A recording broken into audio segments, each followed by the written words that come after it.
மகிமையும் கனமும் உண்டாகட்டும். இந்த நாளிலும் கூட கர்த்தருடைய வார்த்தையை நாம் தியானிக்கும்படியாக இருந்தபோது இந்த வாரத்திலே தேவன் என்னோடு கூட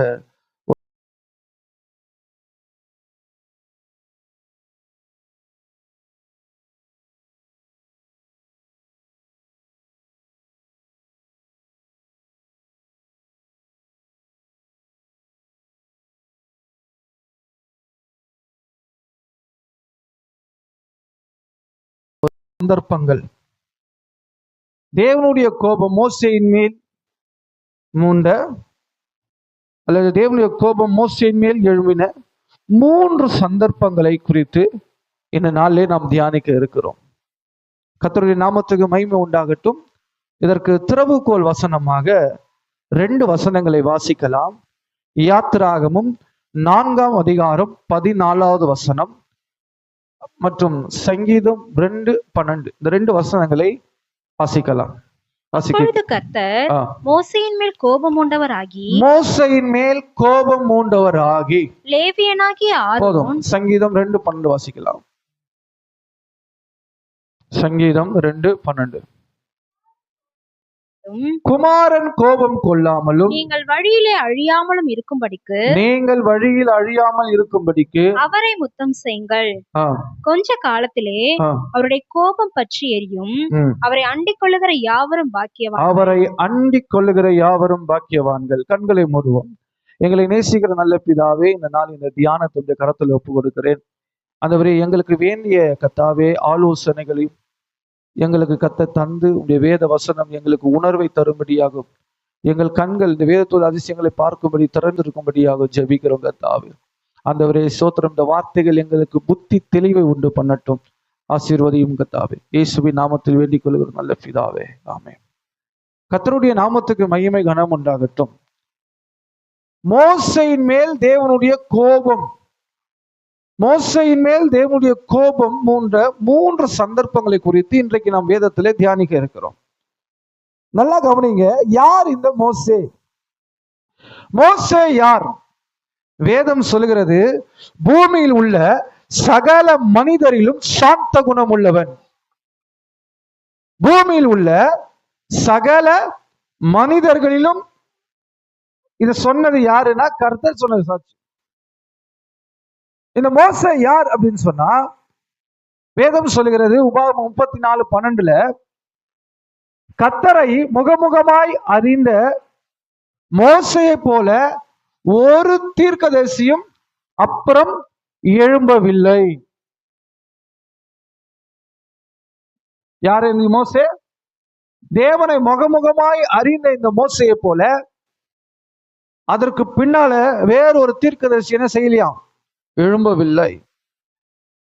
இந்த மோசே ஆண்டவர் சொல்லுகிறார், இந்த மோசே தேவனுடைய சிநேகிதன் என்று அழைக்கப்பட்டான். இந்த மோசையை பற்றி நிறைய காரியங்கள் சொல்லிட்டே போகலாம். பூமியில் உள்ள சகல மனிதரும் சாந்த குணம் உள்ளவன் என்று தேவனால் சாட்சி பெற்றார். தேவனை முகமுகமாய் அறிந்த இந்த மோசை போல வேறு ஒரு தீர்க்கதரிசி இல்லை என்று வேதம் கூறுகிறது. இந்த மோசே தேவனுடைய சிநேகிதன் என்று அழைக்கப்பட்டார். இப்படிப்பட்ட மோசையின் மேல இவ்வளவு காரியங்கள் இருந்தாலும் அப்படிப்பட்டவன் மேலும் தேவனுடைய கோபம் ஏற்பட்டது. இது நமக்கு ஒரு பெரிய பாடம் இருக்குது. நம்ம நினைக்க கூடாது கோபம், தேவனுடைய கோபம் என்பது ஆண்டவர் ஏற்றுக்கொள்ளாத மனுஷன் மேலதான் இருக்கும், நம்ம மேல கர்த்தருடைய கோபம் இருக்காது அப்படின்னு நம்ம நினைக்க கூடாது. தேவனுடைய சிநேகிதன் என்று எண்ணப்பட்ட மோசேயின் மேல தேவனுடைய கோபம் என்னாச்சா? நல்லா கவனிக்கணும். கொஞ்சம் பிள்ளைங்க பேசாம நல்லா கவனிங்க. பழைய ஏற்பாட்டுல தேவனுடைய கோபத்தை குறித்து 400 முறை வந்திருக்கு. நான் சொல்றதெல்லாம் நீங்க நோட் பண்ணிக்கணும், எழுதிக்கோங்க. குறிப்புகளை நீங்க கவனிச்சின்னா வேதத்துல இன்னும் கொஞ்சம் நம்ம வளரலாம். பழைய ஏற்பாட்டுல தேவனுடைய கோபத்தை குறித்து 400 முறைக்கு மேல வருது. புதிய ஏற்பாட்டுல பாத்தீங்கன்னா ஒரு 20 முறை தான் வருது. கர்த்தருடைய நாமத்துக்கு மகிமை கனம் உண்டாகட்டும். பழைய ஏற்பாடு வந்து நீங்க பாத்தீங்கன்னா பைபிள்ல பழைய ஏற்பாடு ஒரு பெரிய புத்தகம். சின்ன புதிய ஏற்பாடு என்பது என்னது? ஒரு சிறிய புத்தகம். அப்ப கொஞ்சம் கவனிக்கணும். பழைய ஏற்பாடு ஒரு பெரிய புத்தகம், புதிய ஏற்பாடு வந்து ஒரு சிறிய புத்தகம். இதோட கம்பேர் பண்ணி நீங்க பார்க்கும் போதும் அப்போ புதிய ஏற்பாடை விட பழைய ஏற்பாட்டுல 5 மடங்கு தேவனுடைய கோபத்தை பற்றி பேசி இருக்கிறது. இதை நம்ம கொஞ்சம் நிதானிச்சு பார்ப்போம் என்று சொன்னா, ஏன் அப்படி எழுதியிருக்கு அப்படின்னு கேட்டீங்கன்னா, பழைய ஏற்பாட்டு நாட்கள்ல அவர்கள் தேவனுடைய கோபத்தை அறிந்திருந்தாங்க, ஆனா தேவனுடைய அன்பை அவங்க அறியல. ஆண்டவராகிய இயேசு கிறிஸ்துடைய பிறப்பு தேவனுடைய அன்பை வெளிப்படுத்தினது. பழைய ஏற்பாட்டுல யூதர்கள் தேவனுடைய கோபத்தை அறிஞ்சிருந்தாங்க, ஆனா தேவனுடைய அன்பை அவங்க என்ன செய்யல? அறியல. அதனால அங்க தேவனுடைய அன்பு அதிகமா வெளிப்படுத்தப்பட்டது. நல்லா கவனிங்க. அதுக்குன்னு தேவன் கோபமே இல்லை, படமாட்டாரு, கோபமே தேவனுடைய கோபமே இல்லை. சில பேர் என்ன நினைச்சுக்கிறாங்கன்னா, தேவன் பழைய ஏற்பாட்டுல கோபமா இருந்தாரு, புதிய ஏற்பாட்டுல அன்பா மாறிட்டாரு.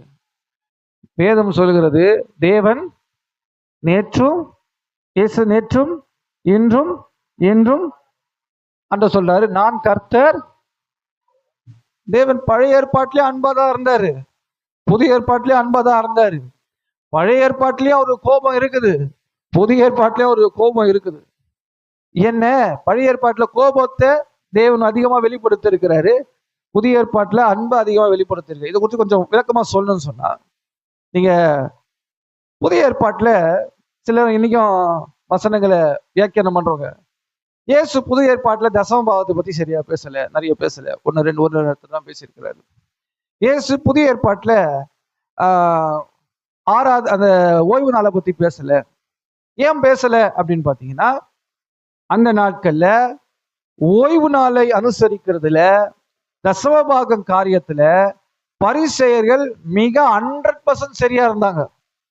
அப்போ 100% ஒரு காரியத்துல இருக்கும் போதும் அவங்களுக்கு அதை பத்தி பேச அவசியம் இல்லை. கர்த்தருடைய நாமத்துக்கு மகிமை. எது அவசியமோ அதை என்ன செய்யணும்? பேசணும். நான் சொல்றதை கொஞ்சம் நல்லா ஃபாலோ பண்ணிட்டு வாங்க. இப்ப இந்த நாட்கள்ல அதிகமாக நாம எதை கேட்கிறோம்னு கேட்டீங்கன்னா, தேவனுடைய அன்பை பற்றி நிறைய கேட்கிறோம், நிறைய பிரசங்கம் கேட்கிறோம். தேவனுடைய அன்பை பற்றி இன்னைக்கு நிறைய நம்ம என்ன செய்யறோம்? கேட்கிறோம். எது நமக்கு கேட்கறது இல்லை அப்படின்னு கேட்டீங்கன்னா, தேவனுடைய கோபத்தை பற்றி நம்ம கேட்கறதே இல்லை. தேவனுடைய கோபம் எப்படி அப்படின்றது பிரசங்கமே எல்லாம் என்ன நினைக்கிறாங்க? தேவன் என்றா இயேசு எப்படிப்பட்டவர்? புதிய பழைய ஏற்பாட்டுலங்க கோபம், இப்பெல்லாம் அவர் எப்படி இருக்கிறாரு? அன்பா இருக்கிறார். நல்லா கவனிச்சுக்கோங்க. இத தேவன் மாறாதவரா இருக்கிறார், அதான் அவருடைய தன்மை. அவரத்துல கோபம்ன்ற ஒரு தன்மையே இருக்குது, நீதின்ற ஒரு தன்மை இருக்கும் போதும் அங்க நீதி நிமித்தம், பரிசுத்தத்தின் நிமித்தம் தேவன் வைராக்கியத்தோடு அங்க என்ன செய்யறாருன்னா கோபம் இருக்கிறது. அதே சமயத்துல தேவன் அன்பா இருக்கிறார் என்பதும் அது 100க்கு 100 உண்மை. தேவன் என்ன செய்யறாரு? அன்பாகவே இருக்கிறார். இன்னைக்கு மிகப்பெரிய ஆபத்து என்னன்னா, தேவன் அன்புள்ளவர் என்று மட்டுமே பிரசங்கத்தை கேட்கிறாங்க, அதை விசுவாசிகள் அறிந்து கொள்ள விரும்புறாங்க. ஆனா எதை விரும்புறான்னு கேட்டீங்கன்னா, தேவனுடைய கோபம் எப்படிப்பட்டது, தேவன் நம்மேல் கோபமா இருக்கிறாரா அல்லது தேவன் நம்ம மேல் அன்பா இருக்கிறாரா, அப்படின்னு தேவன் நம்ம சந்தோஷமா இருக்கிறாரா, தேவன் நம்ம மேல் துக்கமா இருக்கிறாரா என்ற அறியக்கூடிய எண்ணமே இல்லாம தங்களுக்குள்ளவே நமக்குள்ளவே சுய திருப்தியில, சுய சாட்டிஸ்பைகேஷன். வேதம் சொல்லுகிறது, வெளிப்படுத்தல் விசேஷத்துல அந்த கடைசி அந்த சபையை பற்றி சொல்லும் போதும், லவோதிக்கேய சபை, அவன் தனக்குத்தானே நான் சரியா இருக்கிறேன்னு நினைச்சுக்கிட்டோம். அப்ப நம்ம இன்னைக்கு இருக்கிற சபையில இன்னைக்கு இருக்கிற நம்முடைய நிலவரங்கள் எப்படின்னு பாத்தீங்கன்னா, தன்னைத்தானே திருப்திப்படுத்தி கொண்டு தன்னுடைய வாழ்க்கையில இருக்கிறமே தவிர, தேவன் நம்மை குறித்து எப்படி நினைக்கிறார், தேவன் நம்மை குறித்து என்ன நினைக்கிறார், சிந்தை நமக்கு இருக்கிறதே இல்லை. கர்த்தருடைய நாமத்துக்கு மகிமை உண்டாகட்டும். ஆகவே சமநிலை இக்காலத்திலே தேவை என்னன்னு சொன்னா, சமநிலையான சத்தியம் என்ன செய்யணும்? பிரசங்கிக்கப்பட வேண்டும். நல்லா கவனிங்க. தேவனுடைய கோபம் ஏன் பேசப்படல? தேவனுடைய கோபத்தை பேசினா சர்ச்சுக்கு ஜனமே வராது.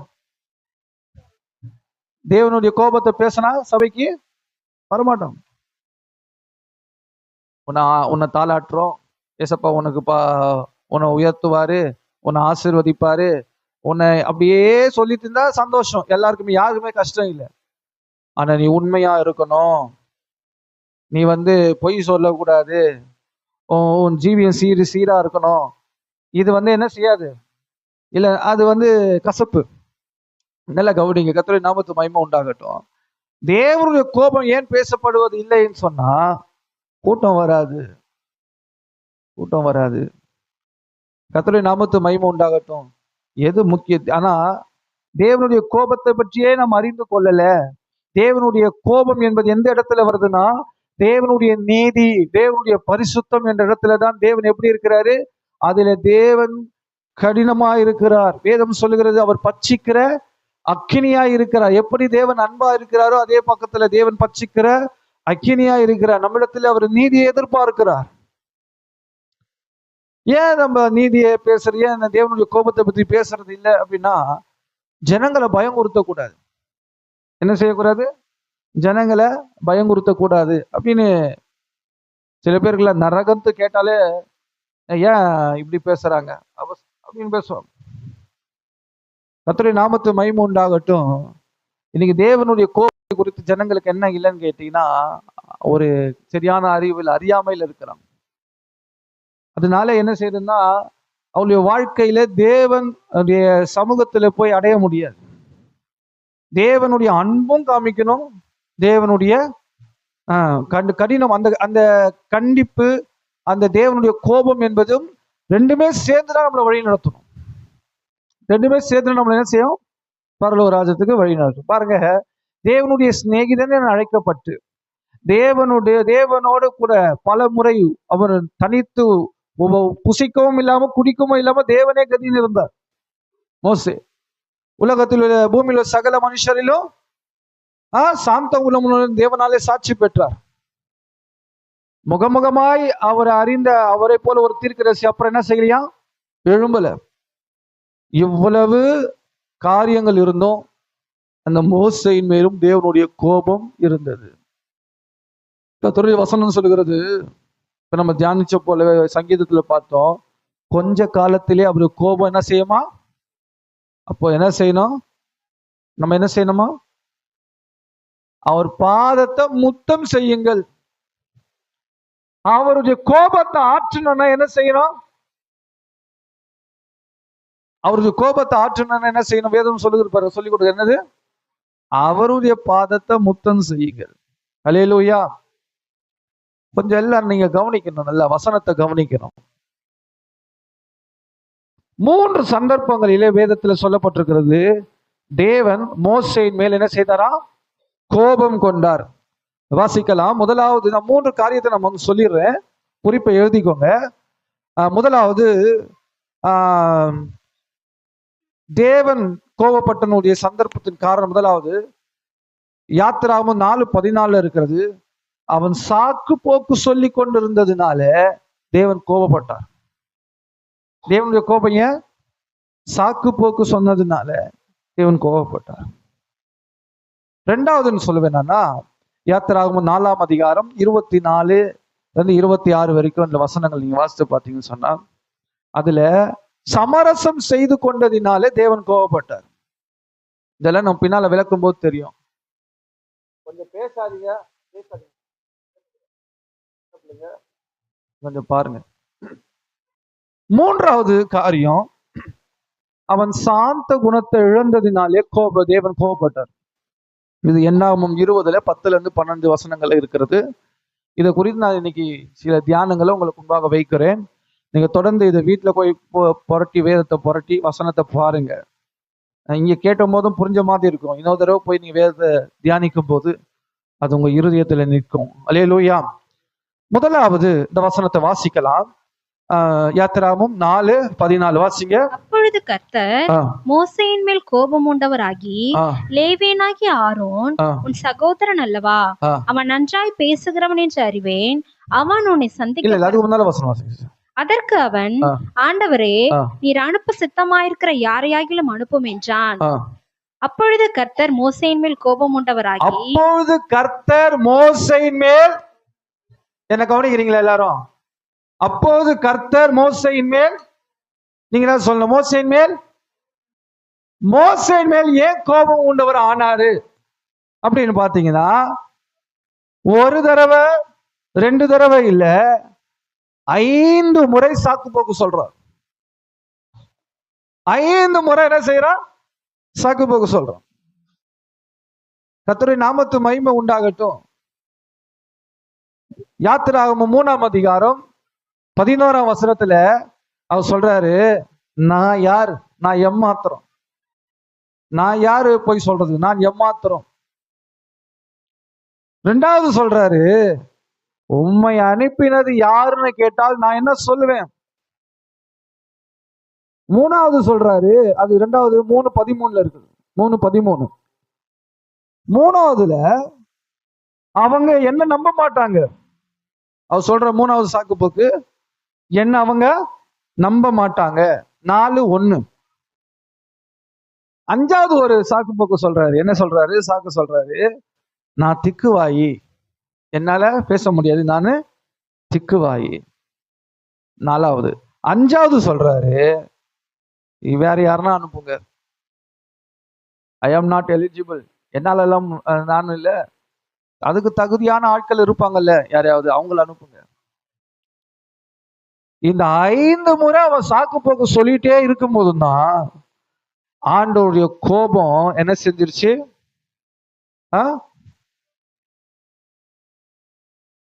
எத்தனை முறை சாக்கு சொன்னா?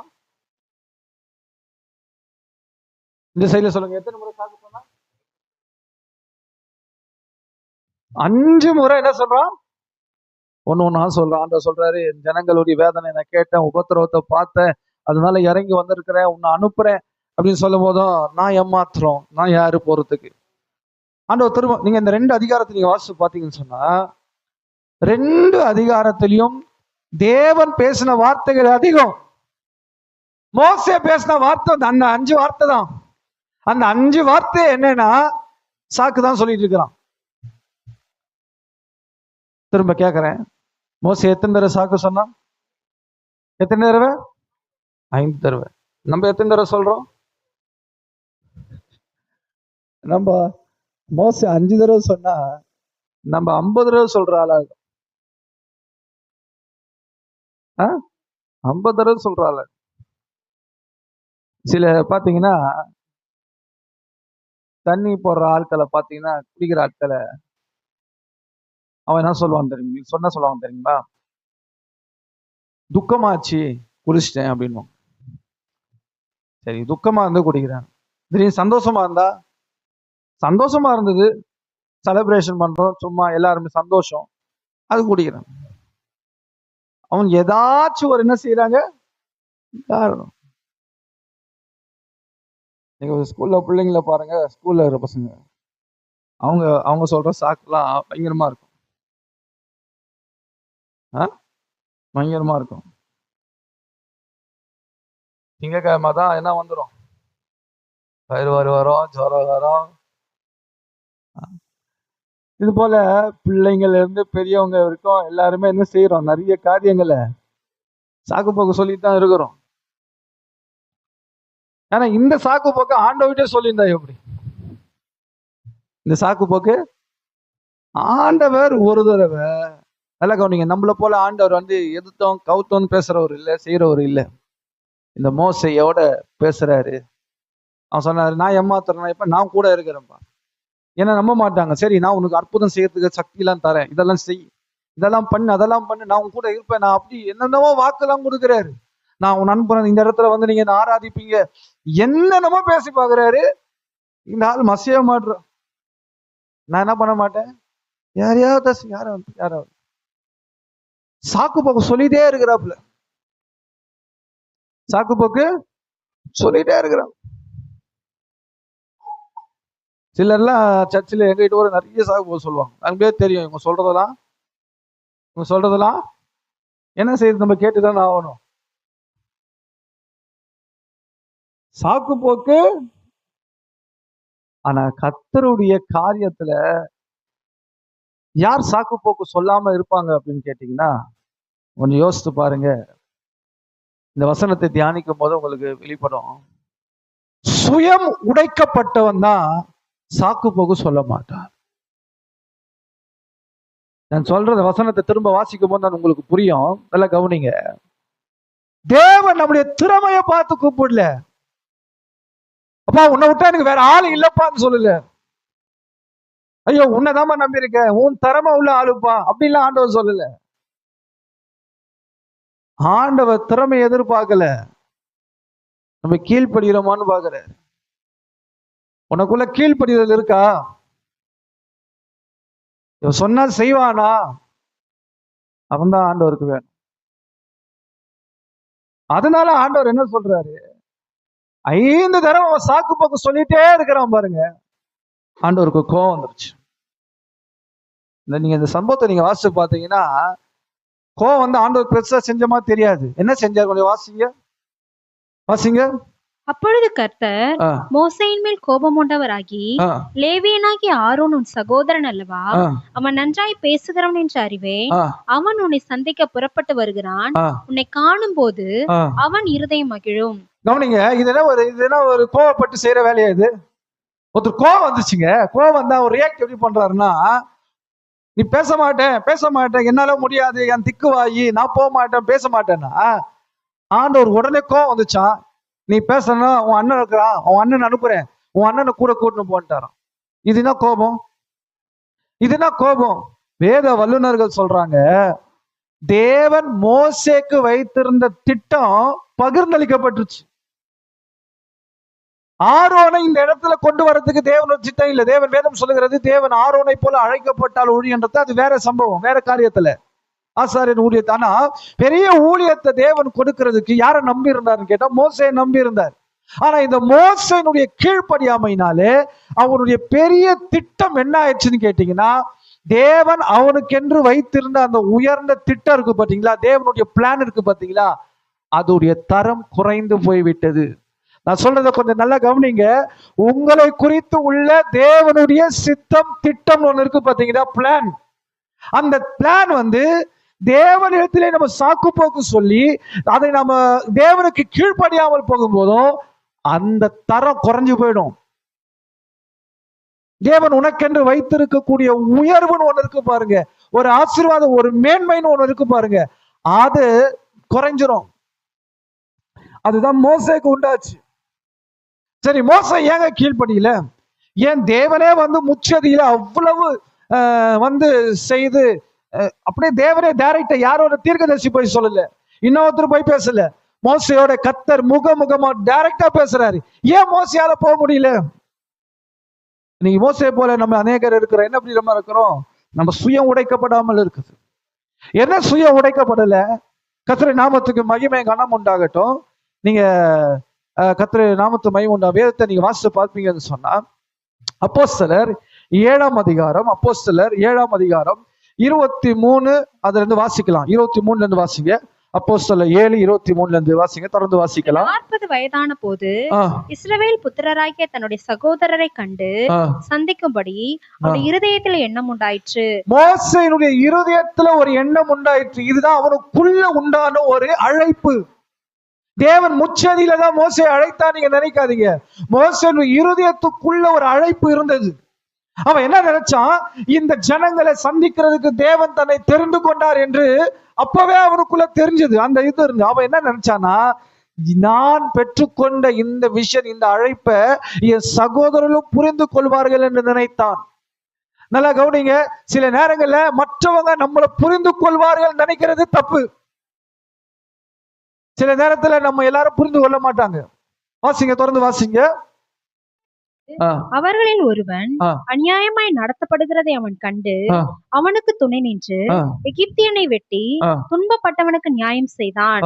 தன்னுடைய கையினாலே தேவன் தங்களுக்கு ரட்சிப்பை தருவார் என்றதை தன்னுடைய சகோதரர் அறிந்து கொள்வார்கள் என்று தன் சகோதரர்கள் அறிந்து கொள்வார்கள். கவனிங்க, பழைய ஏற்பாட்டுல துன்பப்படுகிற ஒருவருக்கு, ஒரு சமுதாயத்துக்கு இப்படிப்பட்ட ஒரு ரட்சகன் எழும்பி நின்று அவனுக்கு உதவியா நிக்கிறான்னு சொன்னா அவனை ரட்சகன் என்று கொண்டாடி இருக்கணும். ஆனா அன்னைக்கு என்ன செய்யலன்னு பாத்தீங்கன்னா, அவனை கொண்டாடல.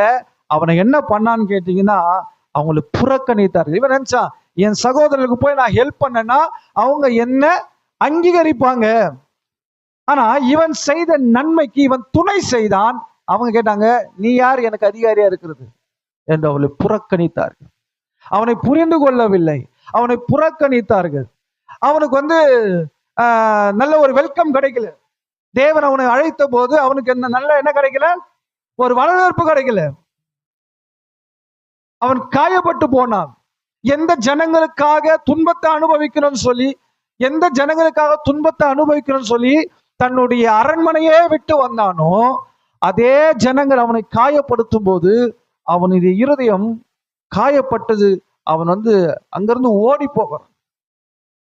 ஆனா இப்ப ஆண்டவர் என்ன சொல்றாரு, எப்பா நீ எந்த இடத்துல இருந்து அப்ஸ்காண்ட் ஆன தெரியுமா, தலைமறைவானல, அங்க திருப்பி போன்றார். தலைமறைவானல, அங்க திருப்பி போ. எங்க நீ ஓடி வந்தியோ அங்க நீ திருப்பி போ.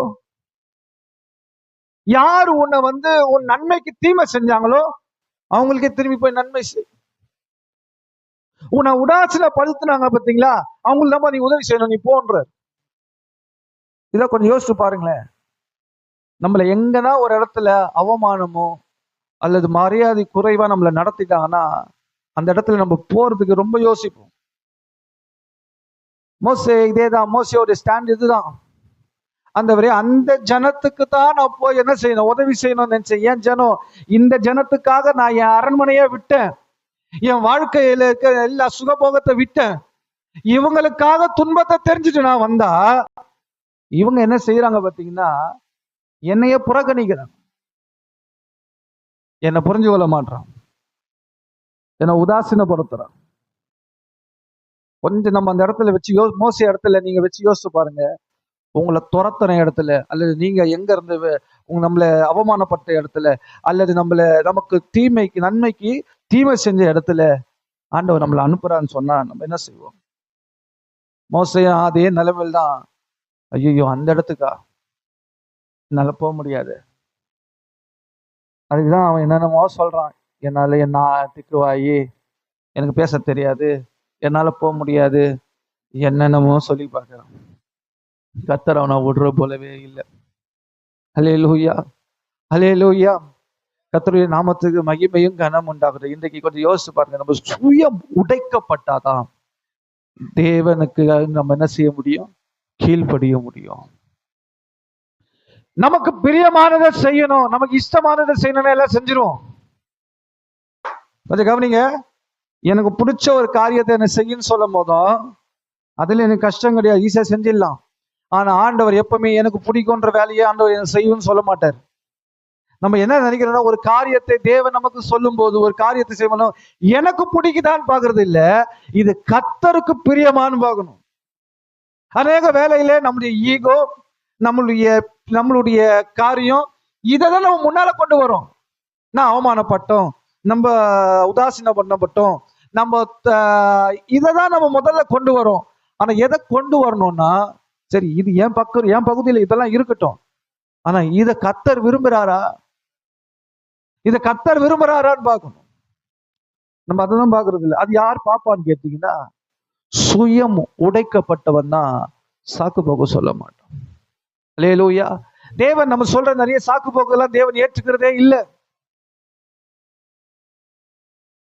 நான் சுத்திகரிப்பு கூட்டத்துல இந்த வசந்த பத்தி சில வார்த்தைகளை பேசும்போதும் எனக்கு 2 காரியம் வாழ்க்கையில ஞாபகம் வந்தது. ஆண்டவர் எனக்கு சொப்பனத்துல காண்பித்து ஒரு 2 காரியங்களை இப்ப நான் சொல்ல வேணும்னு நினைக்கிறேன், சொல்றேன். 2 காரியங்களை இப்ப நான் சொல்றது. 18 வருஷத்துக்கு முன்பாக ஒரு நாள் நான் என் படுக்கையில் நான் படுத்துட்டு இருக்கும் போதும் ஒரு 3 மணிக்கு நான் படுத்திருக்கிற கட்டில்ல ஆண்டவர் உட்கார்றார். கனவு சொப்பனம். ஆண்டவர் உட்கார்றார். அவர் ஆண்டவர்னு எனக்கு தெரியல. ஒரு இதை போல ஜிப்பா போட்ட மாதிரி ஃபுல்லா ஒயிட்ல போட்டிருக்க அங்கி போட்டு உட்கார்ந்தவனையும் நான் அவரை பார்த்து ஒரு கேள்வி கேட்கிறேன். ஃபர்ஸ்ட் நான் தான் கேட்கிறேன், நீங்க தூங்கலையான்னு கேட்கிறேன். அதுக்கு அவர் சொன்ன பதில் என்ன தெரியுமா? நான் தூங்குவதும் இல்லை, உறங்குவதும் இல்லை. இதை கேட்ட உடனே எனக்கு அவர் யாருன்னு புரிஞ்சிச்சு. இதை கேட்ட உடனே எனக்கு புரிஞ்சிச்சு, ஒரு கர்த்தர்னு புரிஞ்சிச்சு. அடுத்த கேள்வி அவர் என்ன கேட்டாரு, நீ ஜெபிக்கலையா? அதுக்கு நான் ஒரு பதில் சொன்னேன். நான் 11 மணிக்கு மேல வந்தேன். படுக்கிறது ரொம்ப லேட் ஆயிடுச்சு. 11 ஆயிடுச்சு, லேட் ஆயிடுச்சு. நான் அப்புறம் கொஞ்ச நேரம் தூங்கிட்டு நான் அப்புறமா ஏஞ்சி ஜெபிக்கிறேன். நான் சொன்ன உடனேயும் நாம பொதுவா நம்ம என்ன நினைப்போம்? ஆண்டவர் நம்முடைய பலவீனங்களை அறிந்திருக்கிறார், ஆண்டவர் நம்ம எல்லாம் தெரியும். நானும் கனவுல அப்படிதான் நினைக்கிறேன். ஆண்டவர் என் பலவீனத்தை அறிந்திருக்கிறார், ஆண்டவர் எனக்கு எல்லாம். நான் சொன்ன உடனே அவருடைய முகம் அப்படியே சுருங்கி போயிடுச்சு. அவருடைய முகம் அப்படியே, அது எனக்கு இன்னும் அப்படியே மனதில் இருக்கு. நான் சொன்ன உடனே அவருடைய முகம் அப்படியே சுருங்கி போயிடுச்சு. 2வது ஒரு சந்தர்ப்பம் என் வாழ்க்கையில ஒரு சொப்பனத்தை பார்த்தேன். அந்த சொப்பனத்துல அப்ப நம்ம திருவந்துக்கு ஆராதனைக்கு நான் இங்க உங்களுக்கு திருவந்து கொடுக்க மாட்டேன். பெரம்பூர்ல இருந்து வந்துதான் குமார் பாசன் திருவந்து கொடுப்பாரு. அப்போ நான் அதுக்கு முன்னாள் திருவந்து கொடுக்கல. அப்போ ஒரு தடவை சொப்பனத்துல பாசு தாமஸ்ராஜ் ஐயா ஒரு சொப்பனத்துல வராங்க. அவங்க மூலமா அவங்க ஒரு காரியம் கேட்கறாங்க. நான் உங்களுக்கு ஜபிக்க போறோம் திருவந்துக்காக. அப்ப நான் பேண்ட் போட்டிருப்பேன், நீங்க வேஷ்டி கட்டணும் அப்படின்னு சொன்னாரு. அப்ப நான் சொன்னேன், நான் என்னுடைய காரியத்தை சொல்லி என்ன சொல்றேன், நான் டிராவல் பண்றதுதான் கஷ்டமா இருக்குது. பைக்ல காலை தூக்கி போட முடியல. எனக்கு பைக் ஓட்டுறதுனால என்னால அவர்ல அதை காதுலயே வாங்கிக்கல. திரும்பவும்ல நீங்க வேஷ்டி கட்டணும். நான் திரும்பவும் சொல்ல வரேன், அவர் அதை பத்தி கேட்கல. வேஷ்டி இதுதான் எனக்கு சொப்பனம். அப்ப இது எனக்கு இந்த நாட்கள் அதை யோசிச்சு பார்க்கும் போதும் ஆனா என்ன விரும்புறாரு நம்ம கிட்ட கேட்டீங்கன்னா, நம்ம சொல்ற சாக்கு போக்க அவர் விரும்பவே இல்லை. நம்முடைய பலவீனம் கர்த்தருக்கு தெரியும் தான். ஆனா அந்த பலவீனம் தெரிந்த தேவனால பலப்படுத்தவும் நமக்கு ஒரு காரியத்தை கர்த்தர் செய்யும் சொல்லும் போதும் அதற்கு ஏற்ற பலனையும் கர்த்தரால தர முடியும். அப்படித்தானே? நமக்கு ஒரு காரியத்தை கர்த்தர் செய்யும் சொல்லும் போதும் கர்த்தருக்கு கீழ்ப்படிய கர்த்தனால நமக்கு உதவி செய்வாராக. அல்லேலூயா.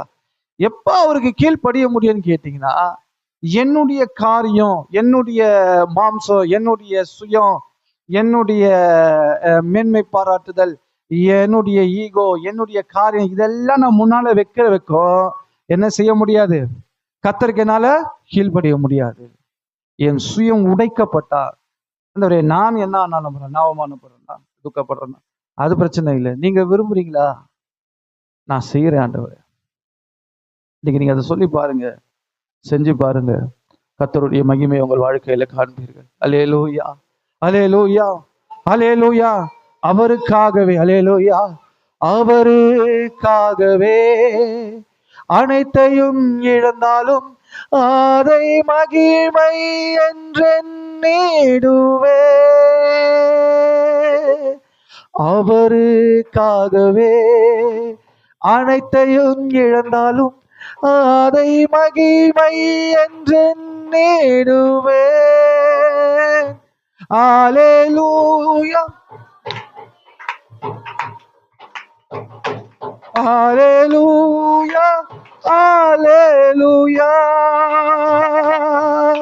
சீசன் என்பவன் குருவை போலவே, சீசன் என்பவன் குருவை போலவே தனக்காய் வாழாமல் தன்னையும் தருவானே.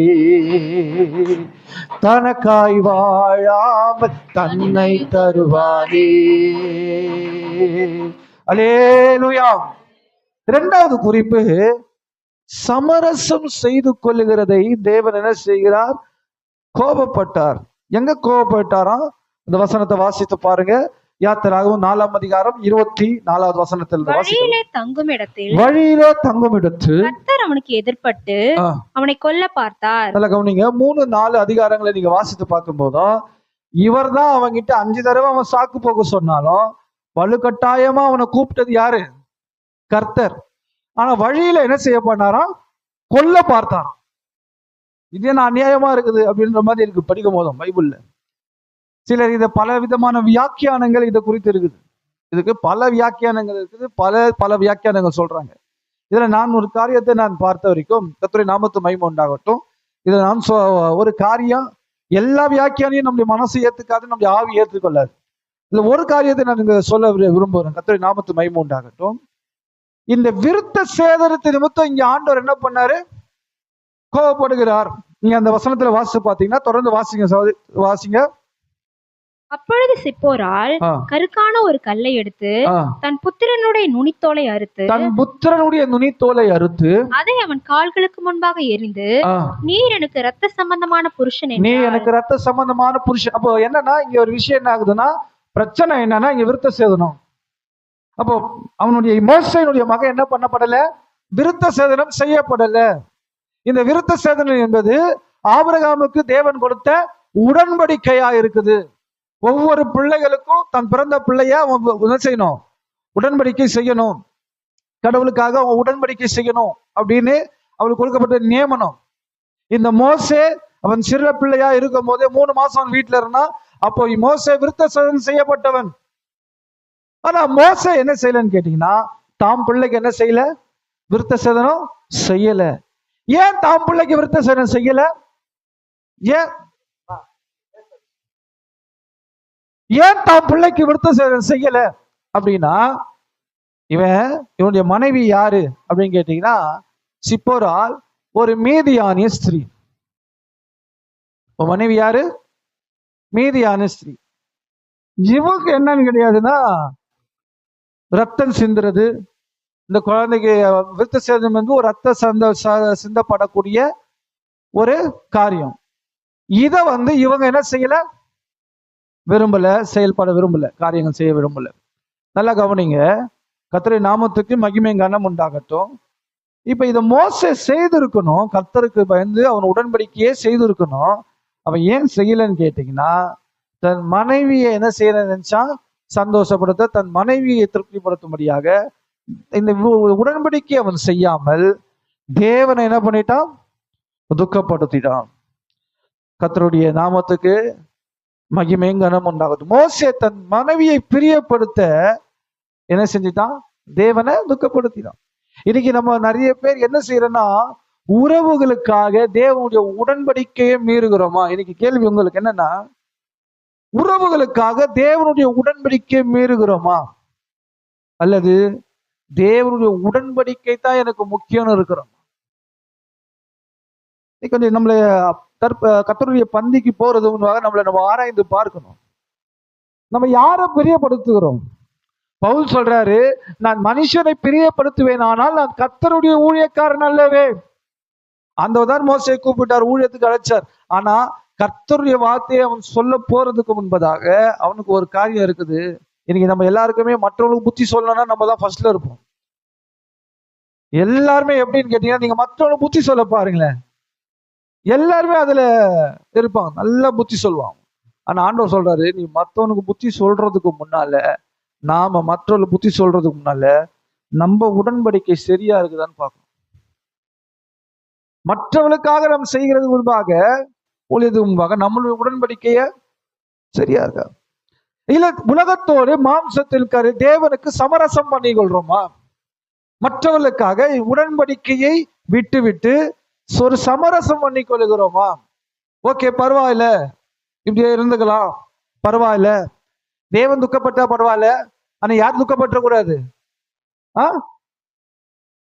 சொல்லுங்க, வரமாட்டேன்.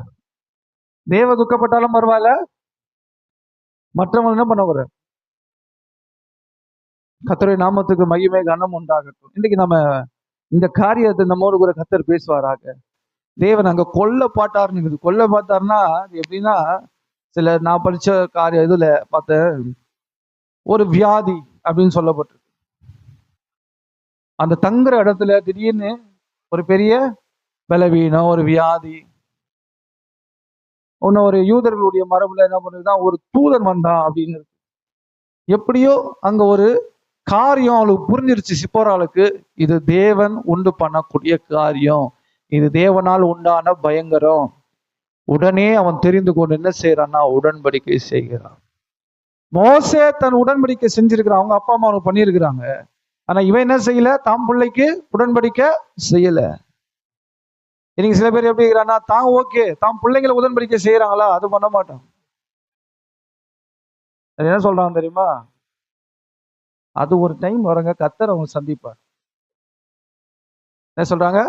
கர்த்தர் அவங்க சந்திப்பான். ஆனா மற்ற காரியங்களை மாற்ற என்ன பண்ணுவாங்க? வலுக்கட்டாயமா பிடிச்சி என்ன செய்யணும்? வலுக்கட்டாயமா டியூஷனுக்கு அனுப்பலாம், ஸ்கூலுக்கு அனுப்பலாம்.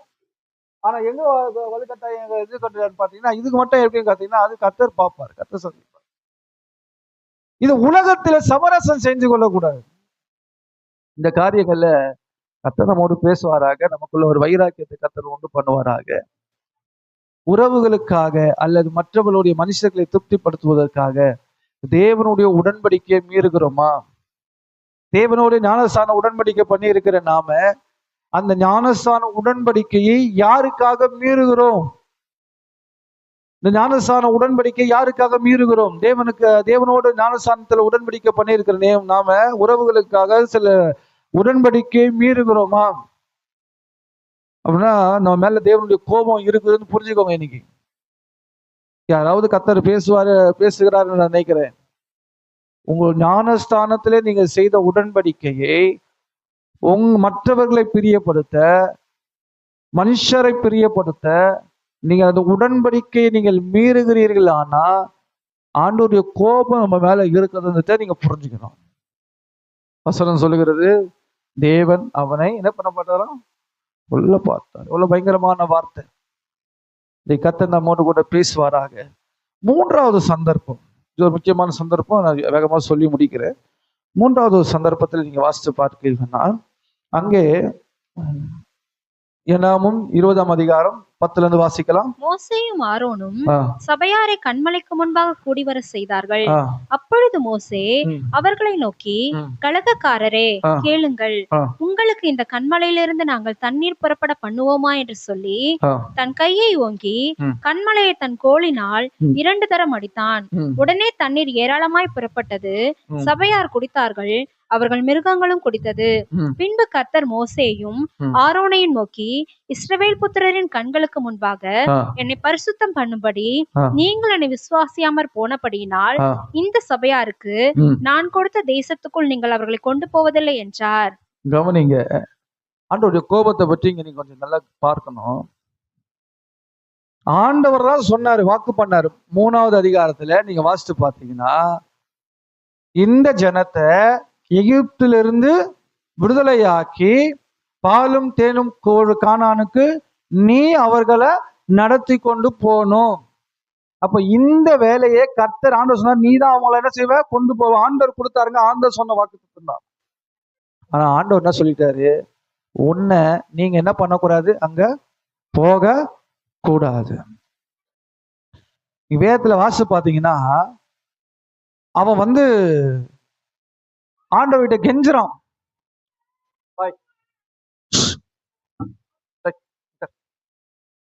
கவனிங்க, அவங்க என்ன பண்ணாங்கன்னா,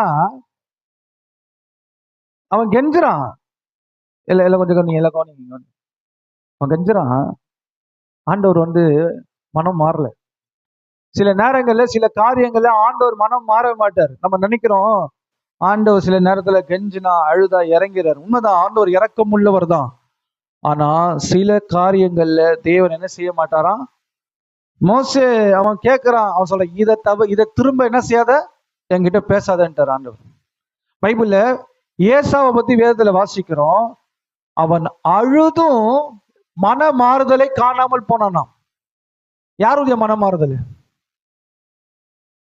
அவன் அழுது மனமாறுதலை காணாமல் போனானா? அப்போ கர்த்தருடைய நாமத்து மகிமைனா, இவன் என்ன அழுதாலும் முன் டைம் முடிஞ்சிச்சுப்பா, இதுக்கு மேல என்ன பண்ண முடியாது. அப்ப ஆசீர்வதிக்கிட்டு மனம் மாற முடியாது. அப்ப தேவன் என்ன செய்யறாருன்னு பாத்தீங்கன்னா, சில நேரங்களில சில காரியங்கள் ஆண்டவருடைய கோபம் என்ன செய்ய அப்படின்னா நம்ம திருப்ப முடியாது. யோபுதான் சொல்றாரு ஒரு இடத்துல, அவரோ ஒரே நமக்கு அவரை திருப்புகிறது யார்? திருப்ப முடியாது. இங்க ஒரு முக்கியமான காரியத்தை நம்ம கற்றுக்கொள்ளணும். மோசேயின் மேல இங்க தேவனுடைய கோபம் மூண்டதுக்கு காரணம் என்ன? ஏன் தேவன், இதுதான் ரொம்ப மோசம் என்னன்னா, 40 வருஷம் அந்த ஜனங்களை நடத்திட்டு ஆண்டவர் சொல்லிட்டாரு, நீ போக மாட்டேன்ட்டு. அது எவ்வளவு ஒரு கஷ்டமான விஷயம் தெரியுங்களா? எவ்வளவு கஷ்டமான விஷயம். 40 வருஷம் இந்த ஜனங்களுக்காக நடத்தினவன் அவன் வந்து சொல்லிட்டாரு, நீ போகக்கூடாது. ஆண்டவருடைய கோபம். அவன் சொல்றான், திரும்ப ஜெபிக்கிறான், ஏன்னா நீ மேல இருந்து பாத்துக்கோ, உள்ள என்ன செய்ய முடியாது, இன்ட்ரெஸ்ட் கிடையாது. ஏன் அப்படின்னு பாத்தீங்கன்னா, நீங்க வேதத்துல வாசித்து பாருங்க. சங்கீதம் 106:33 106:33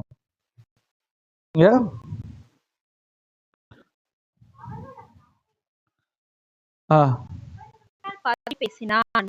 அவர்கள் அவன் ஆவியை விசனப்படுத்தினார்களாம். இதுல வாசிக்கும் போது என்னோட பேசுறாரு. அவர்கள் அவனுடைய ஆவி என்ன பண்ணாங்க, விசனப்படுத்தும் போதும் என்ன செய்தானா, பதறி. நல்லா கவனிங்க, நம்மள ஆவிய விசனப்படுத்துறதுக்குன்னே சில பேர் இருப்பாங்க. நீ பைபிள்ல நீங்க பாத்தீங்கன்னா சங்கீதத்துல இந்த ஜனங்கள் அவன் ஆவிய விசனப்படுத்தினால அவன் பதறி பேசினான், கோபப்பட்டுட்டான், என்ன பண்ணிட்டான், கொம்பெடுத்து அதிர்ஷ்டம். கொஞ்சம் இல்ல கவனிங்க, நான் சொன்ன ஆண்டவர் வந்து எப்பவுமே நீர் என்பதி நியாயம் தீர்க்கிறார், உடனே எடுத்து கவுத்து நியாயம் தீர்க்கிறது இல்லை. இந்த ஒரு காரியத்தை வச்சு அந்த நியாயம் தீர்க்கல. இந்த மோசே யாருன்னு கேட்டீங்கன்னா, நான் சொன்னேன் இப்போ முதல்ல, பூமியில் உள்ள சகல மனுஷரிலும் சாந்த குணம் உள்ளவன். இது சொன்ன சாட்சி சொன்னது யாரு, கர்த்தர். ஆனா அதே மோசே என்ன பண்ணாருன்னு கேட்டீங்கன்னா, சாந்த குணத்தை இழந்து போகிறார் இந்த தருணத்துல. நல்லா கவுடிங்க, கர்த்தருடைய நாமத்துக்கு மகிமை உண்டாகட்டும். இந்த மோசே பாத்தீங்கன்னா முதல்ல ஒரு தடவை ஒரு கோபம் அவருக்குள்ள வருது. என்ன கோபம் வந்து பாத்தீங்கன்னா, 40 நாள் தேவ சமூகத்தில இருந்து 10 கட்டளைகளை கொண்டு வரும்போதும் இந்த தேவன் இந்த ஜனங்களுக்காக பல திட்டங்களை சொல்லி வசனத்தை கொண்டு வராரு. ஆனா ஜனங்களுடைய வாழ்க்கை பார்த்தா கீழ்ப்படியாம எப்படி இருக்குது, கீழ்த்தரமா இருக்குது. அப்போ உடனே அதை உள்ள என்ன, மோசைக்குள்ள என்ன கோவம் வந்து, அந்த கோவம் எங்க டிரான்ஸ்பர் ஆயிடுச்சுன்னு கேட்டீங்கன்னா, அவர் கையில இருக்கிற என்ன ஆச்சு, எதை வச்சாரு, என்னது, இன்னைக்கு வந்து பேப்பர்ல பிரிண்ட், அன்னைக்கு என்னது, அன்னைக்கு வந்து பலகை, கற்பலகை. அப்பனா என்னதுங்க அது, அது பைபிள். என்னது? அப்போ நான் சொல்ல வரேன், மனுஷர் மேல இருக்கிற கோபம் யார் மேல காட்டப்பட்டது, யார் மேல காட்டப்பட்டது, கர்த்தர் மேல, ஊழியத்தின் மேல, தேவனுடைய காரியத்தின் மேல. இதெல்லாம் நம்ம நிறைய பேர் சொல்ல, ஏங்க இன்னைக்கு ஜபத்துக்கு போல அப்படின்னா அதுக்கு ஒரு யாரோ ஒரு மேல கோபம், என்ன செய்ய முடியாது, அது எங்க காமிக்கப்படுது, டிரான்ஸ்பர் ஆகுது, கர்த்தர் மேல. வந்து எங்க போகுதுன்னு கேட்டீங்கன்னா, மனுஷர் மேல இருக்கிற கோபம் யார் மேல டிரான்ஸ்பர் பண்றாங்க. இப்ப அதே மாதிரிதான் அங்க வந்துருச்சு. எந்த இடத்துல என்ன ஆச்சுன்னா, தண்ணி வரல, தண்ணி இல்ல, ஜனங்கள் என்ன செய்யறாங்க, முறுமுறுக்கிறாங்க. இப்ப ஜனங்கள்லாம் ரொம்ப முறுமுறுத்து மோசே என்ன ஆக்கி விட்டாங்க, டென்ஷன் ஆக்கி விட்டாங்க. இப்ப மோசே வந்து ஆண்டவர் சொல்றாரு, நீ போய் என்ன செய்யணும், பேசணும். இதுக்கு முன்னாடி நான் இதுக்கு முன்னாடி ஒரு பிரசங்கம் பண்ணியிருக்கேன். முதல்ல வந்து மோசே என்ன பண்ண, கோலை பேசணும், அவன் அடிச்சான்றதுனால அதுக்கு ஒரு விளக்கம் சொன்னேன், ஞாபகம் இருக்குங்களா தெரியல உங்களுக்கு. இது வரைக்கும் கோலையே யூஸ் பண்ணுவேன், ஆண்டவர் போய் பேசுனாரு, அவன் என்ன பண்ணிட்டான், கோலை என்ன பண்ணிட்டான், யூஸ் பண்ணான் அப்படின்னு சொல்லும் போது ஆண்டவரை சார்ந்து இருக்கல அப்படின்னு சொல்லி நான் பிரசவம் பண்ணேன், ஞாபகம் இருக்கா உங்களுக்குன்னு தெரியல. ஆனா இதுல இன்னொரு காரியம் என்ன, ஏன் அவன் அடிச்சான் அப்படின்னு பாத்தீங்கன்னா, அது என்னன்னா கோபத்தினுடைய வெளிப்பாடு. ஜனங்களை போய் பார்த்து திட்டி, கலங்கக்காரரே அப்படின்னு சொல்லி அவங்க மேல திட்டி என்ன செய்யறான்னா, ஆண்டவர் வந்து சொன்னது என்னது, பேசுனா இவன் 2 தடவை என்ன செய்யறான், அடிக்கிறான். 2 தடவை என்ன செய்யறான், அடிக்கிறான். சிலர் வந்து கோபத்தை எப்படி காட்டுவாங்க,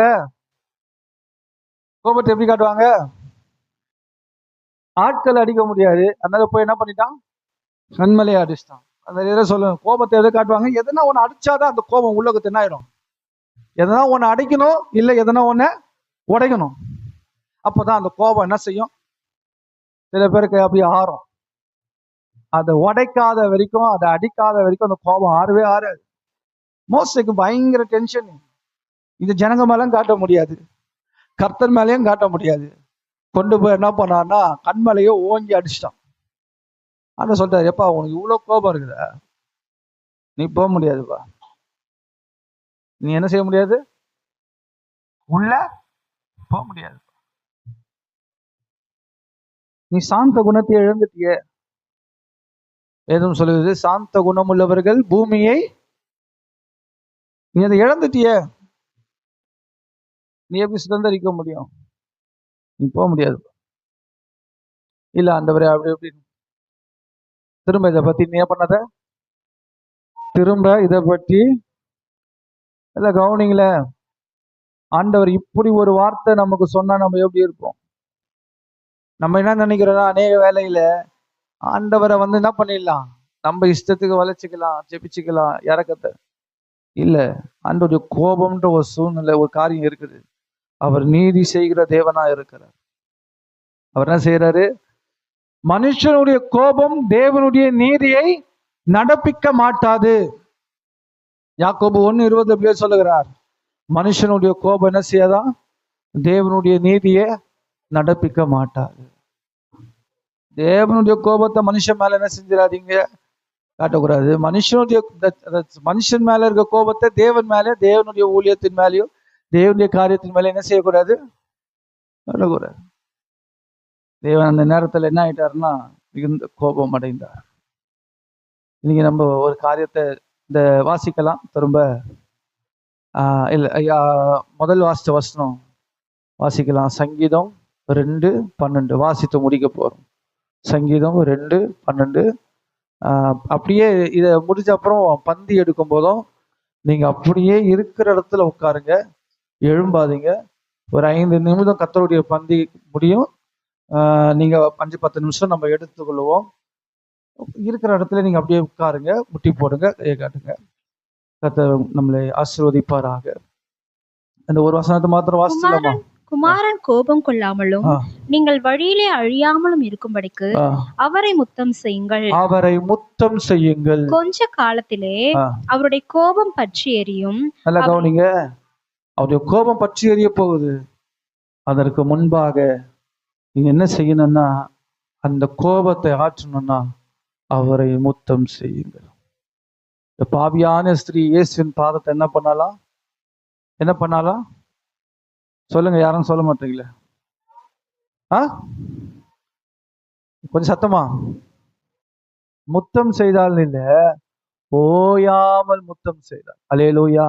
இன்னைக்கு ஆண்டவர் சமூகத்துல ஒரு வேதனையோட இருதயத்தை உண்மையா உணர்ந்து, ஆண்டவரே நான் நிறைய சாக்கு போக்கு சொன்னது உண்மைதான். ஆண்டவரே நான் சில காரியங்களை என்னை சமரசம் பண்ணி கொண்டு இருந்தது உண்மைதான்.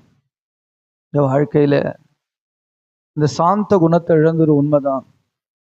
இன்னைக்கு இந்த கோபம் நீங்கும்படியாக உங்களுடைய சமூகத்துல வருகிறேன், எனக்காக பரிந்து பேசும் என்று சொல்லுவோமா? தேவனுடைய கோபம் நம்மேல் நீங்கும்படியாக ஒரு உண்மையான மன உருக்கத்தோடு வேதனையோடு தேவ சமூகத்தை நாம் பார்ப்போம் என்று சொன்னார். நமக்காக பரிந்து பேசக்கூடிய ஒரு பிரதான ஆசாரியர் நமக்காக இருக்கிறார். நமக்காக பரிந்து பேசக்கூடிய ஒரு பிரதான ஆசாரியர் நம்ம மேல இருக்கிறார், நமக்காக இருக்கிறார். அவர் நம்ம மேல இருக்கிற அந்த கோபத்தை, அவர் நம்ம மேல இருக்கிற அந்த கோபாக்கினியை நீக்கி போட்டு நமக்கு இரக்கம் செய்ய அவருடைய பரிந்து பேசுதல் நமக்கு அல்லேலூயா போதுமானதா இருக்கு. கொஞ்ச நேரம் ஆண்டவரை பார்த்து நன்றியோடு ஸ்தோத்திரம் பண்ணுவோமா? அல்லேலூயா. கொஞ்சம் அப்படி முழங்கால் போட முடியுமா? முழங்கால் போடும். உந்தன் பாதம் அமர்ந்திருந்து ஓயாமல் முத்தம் செய்கிறே, உந்தன் பாதம் அமர்ந்திருந்து ஓயாமல் முத்தம் செய்கிறே, ஐயா ஓயாமல் முத்தம் செய்கிறே, ஐயா ஓயாமல் முத்தம் செய்கிறே, மையப்படி நான் பாடுவே, என்ன சொல்லி நான் துதிப்பே, உம்மை எப்படி நான் பாடுவே, என்ன சொல்லி நான் துதிப்பேன்.